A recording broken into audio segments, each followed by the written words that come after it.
Bonjour, bonjour, j'espère que vous allez bien et bienvenue dans votre voyance de ce vendredi. J'espère que vous avez passé une bonne journée, que tout va bien de votre côté.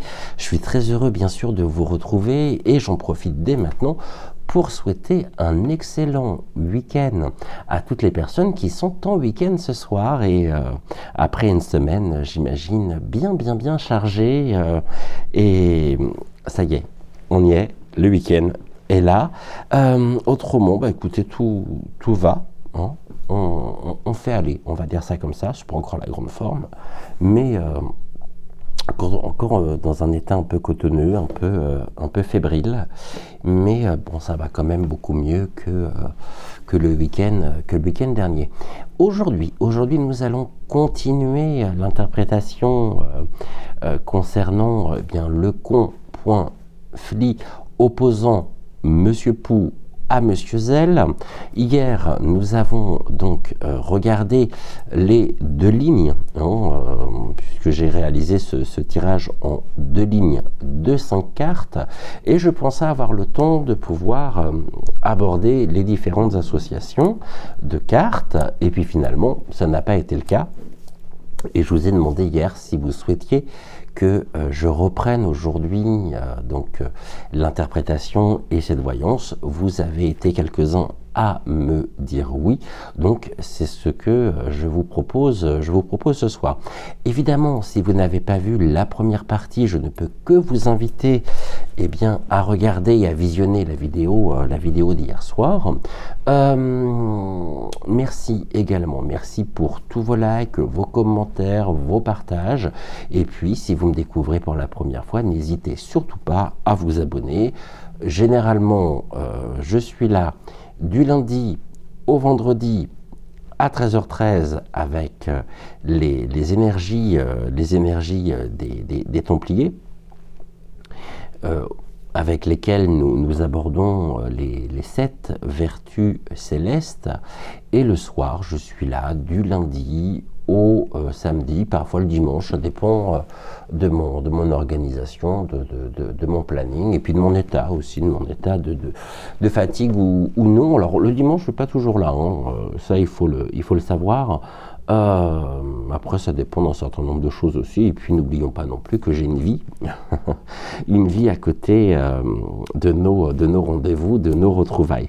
Donc on va reprendre les cartes que nous avions hier avec l'oracle des temps mécaniques, et je vais me concentrer, demander bien sûr au guide de bien vouloir m'accompagner, de bien vouloir également travailler avec moi conjointement sur cette émission. Est-ce que vous voyez les cartes? Bon, c'est pas très grave, de toute façon je vais les remettre dans l'autre sens, donc vous inquiétez pas. Donc je vais juste vous remontrer finalement les cartes que nous avions eues hier. On avait eu déjà, pour commencer, ça commençait fort donc avec la carte du diable, qui était suivie par la carte du soleil. Je regarderai la carte centrale en dernier. Nous avions ensuite la carte de la couronne,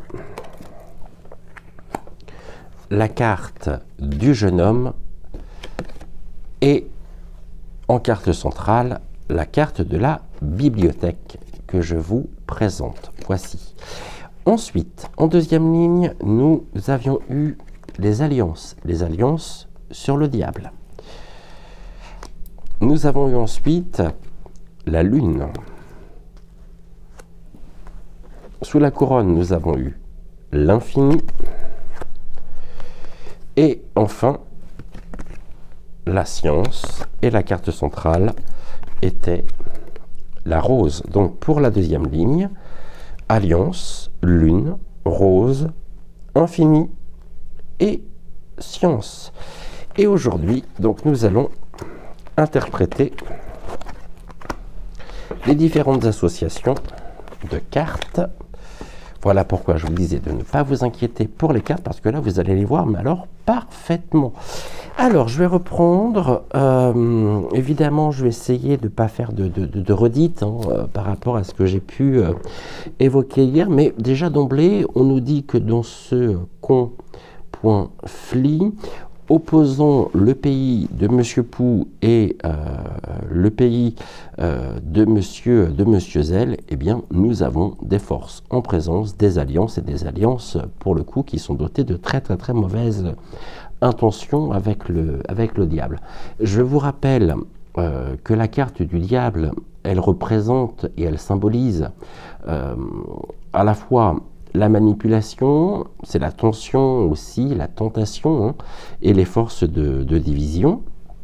Ce sont des éléments qui agissent également dans l'ombre, gérés pour déstabiliser des puissances et manipuler, contrôler bien sûr les masses. Et donc, par cette association avec les alliances, là, je pense que ça ne fait plus l'ombre d'un doute.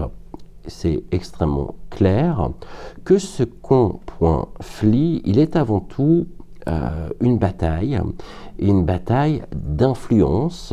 Je dirais c'est un jeu, alors même si le terme il peut choquer, mais un jeu stratégique où des puissances finalement extérieures s'impliquent de manière directe ou indirecte. On l'a évoqué hier. On va retrouver bien sûr le soutien de l'OTAN en emporte le vent au pays de Monsieur Zell, qui est perçu vraiment, et qui est même l'illustration finalement d'une forme de manipulation géopolitique qui entraîne donc le pays de Monsieur Zell dans une guerre contre le pays donc de Monsieur Pou. Et cette alliance finalement, elle est une clé dans la compréhension finalement de l'escalade, avec des promesses finalement de soutien militaire, de soutien financier. Alors là, c'est plus des promesses, ce qui rend finalement la situation encore, je dirais, ce qui vient mettre de l'huile sur le feu, donc ce qui rend la situation encore plus tendue. Et ce que l'on voit, c'est que donc le pays de Monsieur Pou, sous sa direction, donc elle dénonce finalement cette alliance comme étant une menace, et une menace existentielle. Et l'extension finalement de l'OTAN, je dirais, on emporte le vent vers l'Est, eh bien, est l'une des causes, je dirais, est l'une des causes profondes du con.fli, et l'implication finalement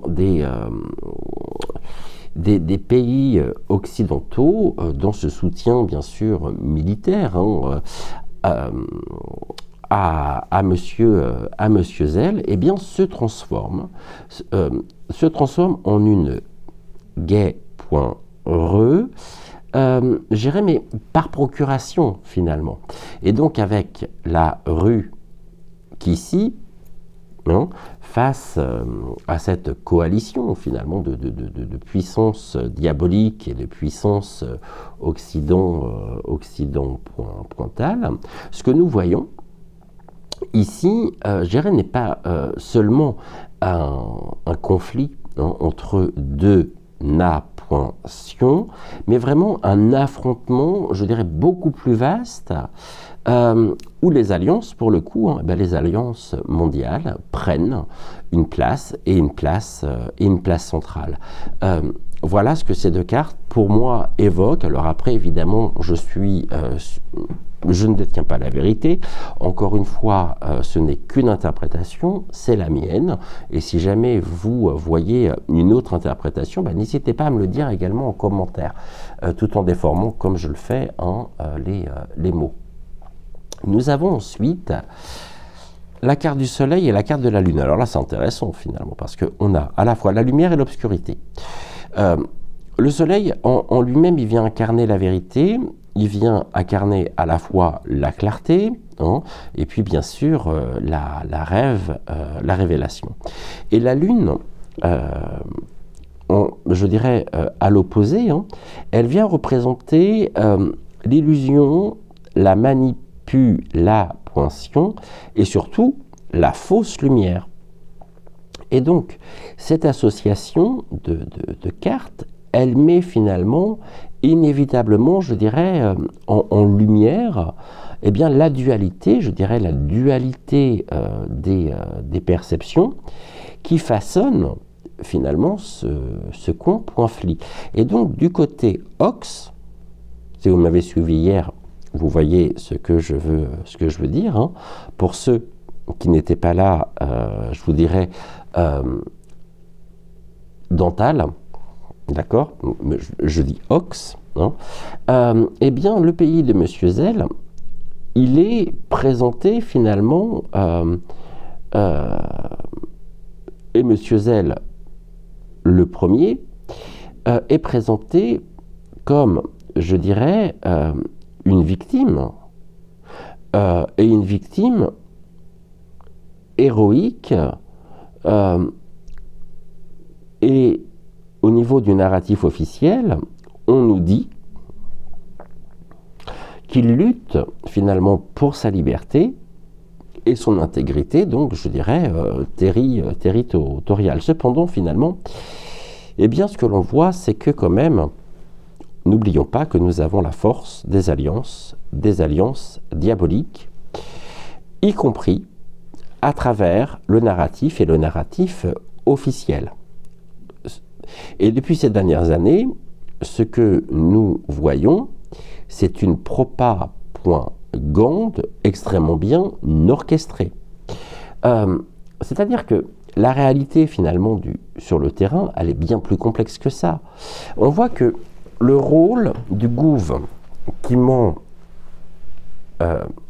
du côté de Monsieur Zell, il est, que je ne perde pas le fil, il est marqué par des accusations, et par des accusations qui sont beaucoup plus graves.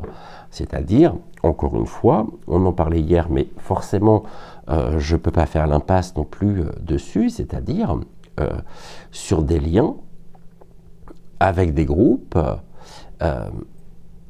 néo-nazes,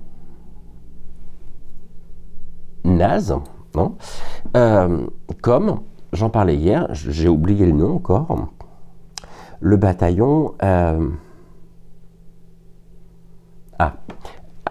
Az.9, et une répression aussi violente des opposants et des opposants polypointiques. Et ces aspects, finalement, ils sont souvent, pour ne pas dire les trois quarts du temps, minimisés dans les récits dominants de cette situation, ce qui crée finalement l'ombre, c'est-à-dire qui crée cette illusion, la lune, je dirais de pureté du côté Huc. Hein.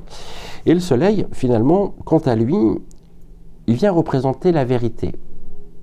Et pour moi, après c'est un état de fait, j'aurais jamais pensé dire ça un jour, mais il vient représenter finalement la vérité, eh bien, la vérité du pays de Monsieur Pou, qui malgré finalement la répression de certaines voix, cherche avant tout à défendre, et c'est bien logique, son intégrité, son indépendance, mais pas face à Monsieur Zell, face à une pression, je dirais, exponentielle, évolutive, pour ne pas dire croissante, de l'Ox. C'est bon pour l'Ox? Et finalement, la rue qu'ici, elle a été ouverte sur sur les préoccupations concernant l'expansion de l'OTAN n'emporte le vent, et ses craintes bien sûr de voir ses frontières constamment menacées. Et ce qui fait que à travers ce prisme, eh bien, la rue qu'ici, elle apparaît non seulement comme une puissance, et bien sûr comme une puissance défensive, mais aussi comme une napointion qui lutte pour empêcher l'occident,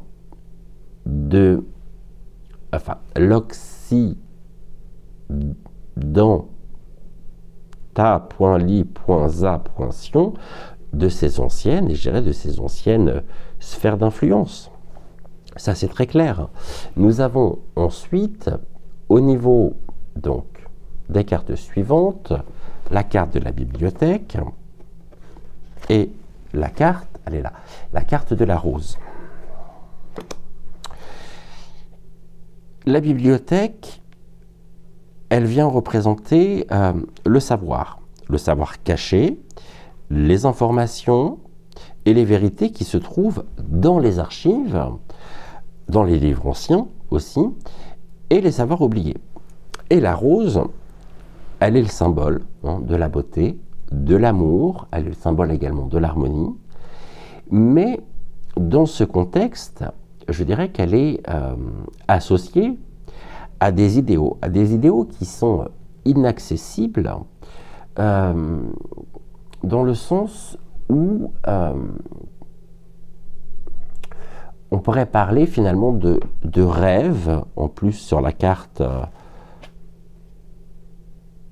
de la Lune, on pourrait parler de rêve, mais de rêve de perfection.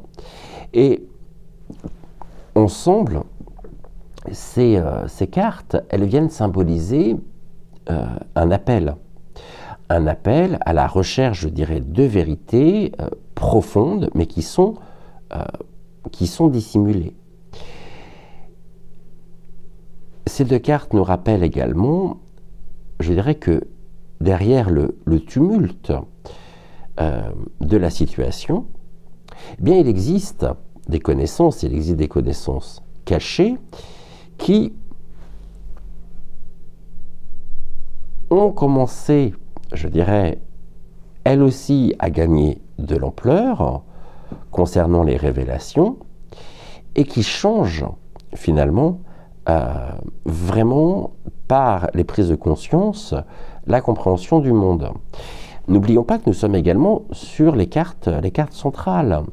Donc, on nous parle en carte centrale de vérités essentielles qui pourraient également échapper à la perception globale finalement de la situation, c'est-à-dire des vérités qui dépassent le narratif créé par la propagande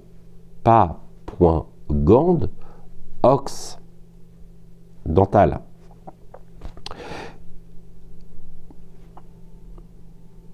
Maintenant, on nous dit également que la rue qu'ici, elle soutient que les actions militaires dans le pays de Monsieur Zell, elles sont justifiées par la nécessité effectivement de protéger les populations rue Poinceux. De l'Est de Luc, et de garantir bien évidemment la sécurité de son territoire contre l'expansion de l'OTAN en emporte le vent. Alors, c'est vrai, on va dire à 90%, pour ne pas dire plus. Je me lance à faire des pourcentages maintenant, mais ce que l'on peut voir aussi, en plus de cette image, c'est qu'il est aussi vrai que ces justifications, elles viennent cacher des motifs géopolitiques beaucoup plus larges, c'est-à-dire notamment sur la préservation de son influence dans un monde multi-point pot, point l'air. Donc, je n'ai toujours pas regardé ce que ça voulait dire d'ailleurs. Donc, je n'en sais pas plus. Mais il est évident qu'il cherche à protéger les populations rue Poinceux de l'Est de Luc. Et de garantir la sécurité de son territoire. Mais pas que. À ça, on a encore d'autres choses beaucoup plus complexes qui viennent se rajouter, comme tout ce qui est de l'ordre des trafics. Et, d'accord. Nous avons ensuite la carte de la couronne associée à la carte de l'infini. Alors là, c'est intéressant également, parce que la couronne, elle symbolise finalement la souveraineté, c'est-à-dire elle symbolise le pouvoir, mais le pouvoir suprême. La souveraineté et également, elle peut représenter aussi la domination. Et l'infini, il évoque des cycles sans fin. On a quand même le soleil et la lune. Il évoque également, je dirais, des défis qui sont interminables. Et ces deux cartes, elles nous indiquent finalement que ensemble, elles nous indiquent que la rue Poincy, donc bien sûr par l'intermédiaire de M. Pou, ne cherche pas uniquement à maintenir un pouvoir territorial, mais il y a aussi une recherche de réaffirmation finalement de son statut en tant que grande puissance face à ce que l'on peut qualifier finalement d'hégémonie occidentale. Et l'infini nous suggère également que ce conflit, il pourrait devenir une lutte prolongée, une lutte sans fin, qui dépasse la seule question finalement de Luc. D'accord ? La Russie, elle a été claire sur ses objectifs, à savoir protéger ses intérêts géopolitiques, restaurer aussi son influence dans l'espace, je dirais, les guides me disent post-soviète, et résister à ce qu'elle perçoit comme une tentative, encore une fois, de l'encerclement. Et si, en face, ça se transforme, ce qui est le cas, en un terrain c'est-à-dire la situation qui se transforme dans un conflit par procuration, bien il est possible que l'Ox et le pays de M. Pou s'engagent dans une guerre prolongée, ce qui pourrait entraîner, malheureusement, je dirais, l'escalade à l'échelle mondiale. Ça, c'est très clair. Enfin, nous avons la carte du jeune homme et nous avons la carte de la science. À savoir que le jeune homme, il symbolise l'action. Il symbolise l'innovation, la jeunesse, et la science, elle va représenter tout ce qui est, on va dire, la logique, la technologie aussi, et l'approche, je dirais l'approche méthodique. On nous dit quoi ici? On nous dit que Luc, tout en étant soutenu quand même, par des puissances Ox, eh bien, elle mise sur l'innovation, l'innovation technologique, la modernisation militaire aussi, pour combattre le pays de M. Pou. Et donc les armes modernes, fournies notamment par les États qui sont unis, et bien sûr le pays au torchon étoilé, ainsi que les avancées, je dirais, en matière de cybersécurité, sont des éléments clés dans cette situation. Donc, j'ai perdu ce que j'allais vous dire. Faut que je retrouve le fil. Merci. La rue,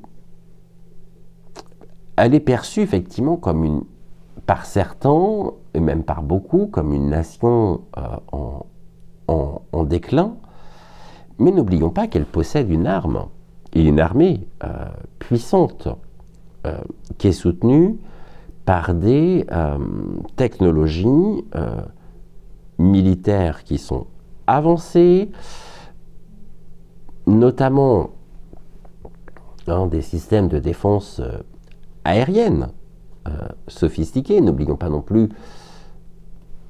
l'arme nuque et air, et une expertise aussi militaire acquise depuis des décennies. Donc dans cette dynamique, je dirais que l'innovation et la science, elles ne sont pas seulement un facteur de développement, mais elles sont aussi un terrain de confrontation. Donc le tirage ici que nous avons, il nous dit que la combinaison quand même du diable et des alliances, on nous indique très clairement que la situation, elle n'est pas seulement un affrontement entre deux entités, on va dire ça comme ça, mais elle est une bataille pour l'influence, et pour l'influence mondiale, où les puissances extérieures, notamment, on va les citer bien évidemment, encore une fois, les États qui sont unis, mais qui étaient unis, tant que le bidon était à la présidence. N'oublions pas qu'au mois de janvier, nous avons d'été qui rentrent en fonction. Et c'est vrai que dans cet intervalle, ils ont tout intérêt, effectivement, à vouloir déclencher quelque chose avant la présidence et l'investiture de d'été. Donc non seulement ils ont profité très très très largement, Monsieur Zell a profité très très très largement et bénéficie encore du soutien des États qui sont unis, de cette entité qui s'appelle l'UE, et la Russie, elle joue un rôle déterminant. C'est-à-dire que si la situation, elle dégénère, la situation, elle pourrait dépasser, et elle dépassera inévitablement, dans cette logique-là, les frontières de l'UQ, et pourrait devenir, je ne le souhaite pas bien évidemment, mais pourrait devenir un conflit mondial. Donc les tensions finalement entre la Russie et l'OTAN, on emporte le vent. On a la menace d'escalade nuque et air, les intérêts divergents aussi des puissances mondiales. Tout indique aujourd'hui que ce conflit pourrait effectivement devenir, et est devenu d'ailleurs d'une certaine manière, un catalyseur pour une troisième GM. Là où je vais temporiser mon interprétation, c'est que nous avons les cartes de la couronne et de l'infini. Et ces cartes, elles nous suggèrent qu'une telle Gai.re ne serait pas, je dirais, nécessairement immédiate, et elle pourrait s'inscrire finalement dans un cycle plus long, avec éventuellement des négociations, des alliances qui pour le coup seraient stratégiques, et des compromis, pardonnez-moi, qui deviendront cruciaux pour éviter justement une confrontation totale. Donc, dans ce contexte, la rue qui, si sous la direction de M. Pou, elle semble agir, et elle semble agir pour préserver sa souveraineté, ses intérêts géopolitiques, et bien qu'il existe c'est un fait établi. Ces accusations contre Luc, par rapport notamment aux liens avec des groupes néo-nazis, une gouvernance, on va dire, plus qu'autoritaire, mais elle existe, mais c'est évident, ça c'est... je dirais qu'il est clair, finalement, que Luc se trouve aujourd'hui dans une situation où elle tente de sauver les meubles. C'est-à-dire qu'elle tente de lutter pour son existence en tant qu'État, et en tant qu'État, je dirais, souverain. Et si le soutien international ne faiblit pas, eh bien Luc pourrait continuer, évidemment, à résister, mais à quel prix? Donc ici, on nous montre vraiment, et on l'a vu vraiment en détail hier, et aujourd'hui avec ce complément, que on est dans une situation qui est complexe, où les alliances, la manipulation, les vérités cachées, elles vont jouer, et elles jouent un rôle déterminant dans l'évolution de la situation. Donc, évidemment, les risques, je dirais, d'escalade, ils sont réels. Et de ce fait, le chemin vers une troisième GM reste ouvert, effectivement. Maintenant, il existe aussi un potentiel pour la diplomatie et pour les négociations de jouer un rôle, je dirais, dans la recherche d'une issue pacifique. Sachant que dès le mois de janvier, d'été remplace le bidon. Donc il y a beaucoup de choses qui vont se jouer, bien évidemment. Je ne peux pas l'exclure, mais en même temps, je ne peux pas l'affirmer non plus. On voit que c'est extrêmement complexe finalement comme sujet. Et je me suis dit, tiens, pour aller plus loin, je me suis dit, et si on regardait finalement le devenir de Monsieur Zell, c'est intéressant. Et donc pour ça, j'ai pris l'oracle que je vous ai présenté la semaine dernière, ou en début de semaine, non, peut-être en début de semaine. J'ai fait un tirage en 5 cartes, et donc nous allons regarder ensemble ce que les cartes nous annoncent pour le devenir, l'avenir de Monsieur Zell. Et on commence par la carte de l'accident. Comme ça, au moins, c'est clair. Suivi par la carte Travel, donc le voyage. Nous avons la surveillance.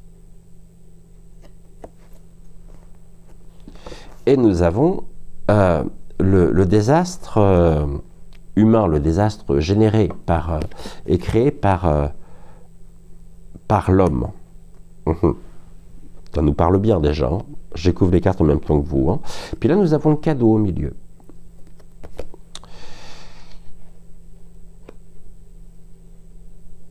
La carte de l'accident, elle indique bien sûr des événements qui sont inattendus, qui sont perturbateurs.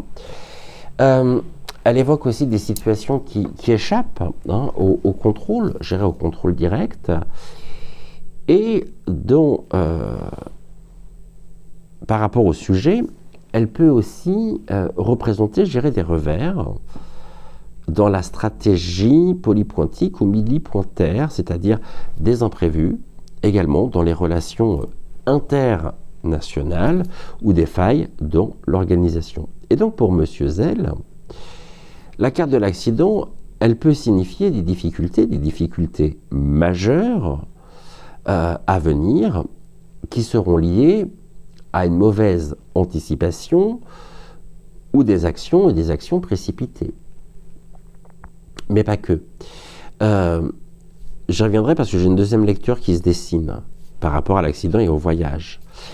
Maintenant, le voyage, lui, il vient symboliser les déplacements physiques, stratégiques, et c'est une carte qui peut évoquer des voyages diplomatiques, qui peut évoquer aussi, là on voit quelqu'un qui est sur le chemin, qui a son sac à dos et qui est en déplacement, en randonnée. Donc ça me fait penser à un exil forcé, ou des changements peut-être aussi de position géopolitique. Donc elle nous suggère justement que des actions à l'étranger ou hors du territoire national auront effectivement un impact, je dirais un impact important, significatif sur son avenir. Et M. Zell, il pourrait être contraint finalement à des décisions impliquant on parle de relocalisation ou des alliances internationales qui pourraient finalement se révéler instables, ou qui pourraient même carrément s'arrêter. La carte centrale, la carte du cadeau, elle évoque toujours les opportunités, mais là pour le coup elle peut très bien aussi représenter des cadeaux, je dirais des cadeaux empoisonnés. Et si elle symbolise des offres d'aide ou de soutien aussi étranger, eh bien, elle nous avertit également, je dirais, des dangers qui sont cachés derrière ces apparentes bénédictions. Et donc pour M. Zell, cela peut également invoquer n'importe quoi, indiquer, pardonnez-moi, que certaines alliances ou aides reçues, eh bien, se retourneront contre lui, fragilisant considérablement sa position. La carte de la surveillance, ici, elle nous parle quand même d'un climat de méfiance, de contrôle, et elle nous dit qu'il est sous une étroite observation quand même, il est étroitement observé, je dirais que ce soit par ses opposants, par ses alliés aussi, et également par le peuple Huk. Hein. Et là on voit quoi? On voit les secrets, les erreurs aussi, ou les vérités qui sont dissimulées, hein. Eh bien elles pourraient être révélées, ce qui pourrait éroder davantage sa position et son influence. Et on a la carte du Mad Disaster qui suggère finalement des conséquences, et des conséquences graves qui résultent d'actions humaines, mais d'actions humaines délibérées. C'est-à-dire que ce soit des choix polypointiques, millipointaires, qui entraînent des crises. Et donc pour M. Zell, elle vient mettre en lumière, je dirais, la possibilité, bien sûr, hein, que ces décisions, alors non seulement menées, mais mèneront encore à des catastrophes, et des catastrophes inévitables, qui pourraient amplifier les pertes ou les destructions. Mais là, ce que l'on voit également, on a, je dirais, des défis majeurs, entraînant des répercussions de décisions, justement, actuelles. Et on a le poids, ici, des alliances, avec la carte du cadeau, qui vient nous indiquer que les aides, les soutiens, hein, reçus à terme finiront hypothétiquement par devenir une charge. Car cela révélera des intérêts divergents ou des attentes qui sont impossibles à satisfaire. On a aussi, par la carte de la surveillance et de l'accident, une pression qui est croissante de la part, bien sûr, d'acteurs, je dirais, externes ou internes, avec des décisions, des actions observées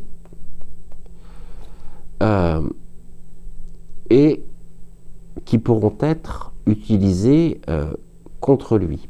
Nous avons également, avec la dernière carte, une mise en garde très claire contre des choix, des choix qui pourraient aggraver les destructions, les pertes, et qui pourraient affecter vraiment sa pseudo-légitimité et son héritage.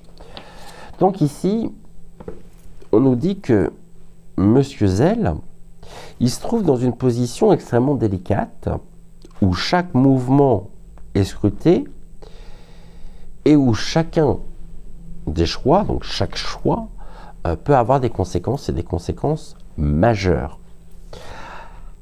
Alors, évidemment, il y a des opportunités aussi par la carte du cadeau. Mais elles sont entourées, je dirais, par des risques importants qui sont amplifiés en plus par l'accident et gérés par des pressions aussi extérieures par la surveillance. On peut nous dire que tout, effectivement, est observé et que les cadeaux, ici, partent. Fin des cadeaux, les cadeaux sont en voyage. Mais ils voyagent aussi pour récupérer un maximum. Donc ce qu'on peut dire également, c'est que c'est un tirage ici, comme vous le savez, je reste le plus objectif possible. Je suis pas là pour vous dire c'est bien, c'est pas bien, ou pour juger qui que ce soit, même si j'en pense pas moins, mais le tirage, il invite quand même à la prudence, il invite aussi au discernement et à une évaluation honnête des soutiens, des alliances, et je dirais également ceci pour éviter des désastres ou des conséquences qui sont irréversibles. Maintenant, ce que je vois également, c'est qu'il y a une mise en lumière d'une situation qui est vraiment instable, où la sagesse, la responsabilité, eh bien, pourrait, je dis bien pourrait, être les seules clés pour réduire les impacts et les impacts négatifs et ouvrir une voie différente. Bon, personnellement, j'y crois pas un seul instant. Maintenant, la deuxième lecture que j'en fais, elle est très claire, c'est qu'on nous parle d'un accident au cours d'un déplacement, voyage.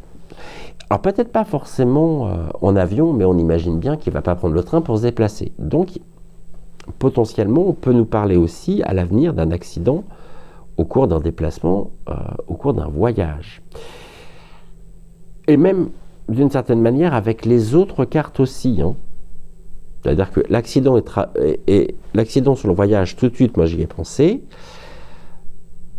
Mais j'ai tenté de garder le fil conducteur de ce que l'on me transmettait pour pouvoir justement y venir.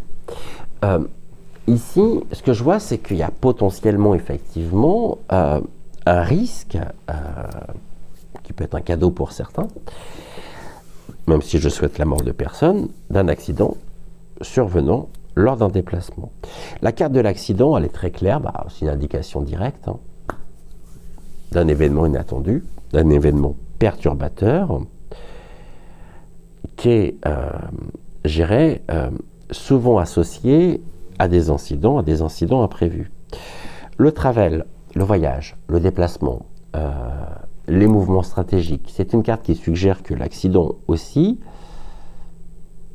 pourrait finalement se produire dans le cadre d'un déplacement physique, d'un déplacement diplomatique, et je dirais ou stratégique. La carte du cadeau, on va se dire, oui, mais le cadeau, il est positif, oui, en apparence. Car, comme je le disais tout à l'heure, elle peut également indiquer un cadeau empoisonné. Et mise dans le contexte du voyage, elle peut également nous suggérer qu'un déplacement perçu vraiment comme une opportunité, c'est-à-dire un voyage diplomatique, on l'a dit tout à l'heure, une mission, un déplacement stratégique, eh bien, pourrait se transformer en un événement, je dirais, problématique ou dangereux. Maintenant, on a la surveillance aussi, la surveillance qui peut signifier donc et qui signifie très certainement une pression accrue, une observation aussi intense, impliquant finalement un risque élevé lors de déplacements, tels que ça peut être un accident, mais ça peut être des attaques, des sabotages aussi, hein, ou des incidents qui sont liés à des intentions malveillantes, et dans tous les cas, ça sera malveillant. Et la dernière carte, le Man-Made Disaster, elle ajoute un accent vraiment important sur une catastrophe provoquée par des actions humaines. On me parle de sabotage ou d'un accident qui serait causé par une négligence ou une intention délibérée. Moi, je pense que ça sera beaucoup plus intentionnel, effectivement. Donc, on nous dit que, avec cette deuxième lecture, dans ce contexte, on a effectivement plusieurs choses, mais j'ai pas spécialement, moi, personnellement, envie de lui faire de cadeaux, non plus, donc je vais peut-être pas développer plus, parce que sans quoi, là, on voit de toute façon une prudence qui est recommandée. On nous recommande à la prudence. Je vais pas lui faire personnellement de cadeaux, et donc je vais pas détailler. Et on nous dit que, cette mouche, on nous dit que, elle m'énerve depuis tout à l'heure, hein, que le tirage, il n'affirme pas, je dirais, explicitement qu'un accident surviendra, mais il met en avant des risques qui sont non négligeables. Et si un déplacement est prévu, on a des précautions qui sous-tendent à être renforcées, ce qui pourrait être finalement vital, hein, pour éviter tout incident. Et donc, ça serait pour vous, je vous dirais, attention, si vous pouvez déplacer, évitez peut-être même de vous déplacer actuellement, compte tenu d'un risque très clair, et qui invite finalement à une préparation rigoureuse, et une prise de conscience aussi accrue, importante des enjeux entourant les déplacements, les voyages, les mouvements à venir. Bon, ça c'est très clair. Maintenant, c'est fort probable. C'est fort probable, ouais. Mais on nous parle bien de cette surveillance, hein. Alors, comment cela évoluera? Potentiellement pas au top du tout. On a aussi beaucoup de trahison. Et on a des personnes qui, aujourd'hui, à travers les alliances diaboliques, ont plutôt intérêt, je dirais, et ont tout intérêt à le voir et à le savoir épitaphe plutôt que en pleine possession de ses mouvements et de ses capacités. Voilà en tout cas ce que nous pouvions dire pour ce soir. Bon, c'est cette mouche qui m'agace considérablement. Voilà en tout cas pour nous pour ce soir. Je vous souhaite une excellente fin de soirée, belle journée, tout dépend de l'heure à laquelle vous verrez cette émission. En attendant, prenez soin de vous, prenez soin également de celles et ceux que vous aimez, c'est important. J'étais ravi de passer ce moment en votre compagnie et je vous dis à très vite pour une nouvelle émission. Ciao, ciao.